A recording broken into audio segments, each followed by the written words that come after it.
maski naman po yung mga spokesperson, kahit po yung impeachment manager, kahit po yung lead prosecutor, kahit si Manong Rudy na idol namin po sa Kongreso, wala po akong sinabihan kahit po na sino po.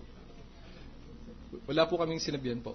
So, pasensya na po sa kung nakakos po ako ng any problems. I just wanted to help our team. And in hindsight, tingin ko, baka nakasama pa ako dun sa team po namin. So, pasensya na po. Salamat. Mr. President, may we invite Representative Benal to come on Monday, just in case there will be questions from the members of the court. Yes, sir, Mr. Senate President, Mr. Majority Leader. Yes. Thank you. We thank the prosecution panel for that. May we ask the Sergeant at Arms to make an announcement, Mr. President? The Sergeant at Arms, please make an announcement. Please all rise. All persons are commanded to remain in their places until the Senate President and the Senators have left the session hall. Mr. President, may I remind members of the court that there will be a caucus of the court at 11 a.m. in the office of the Senate President.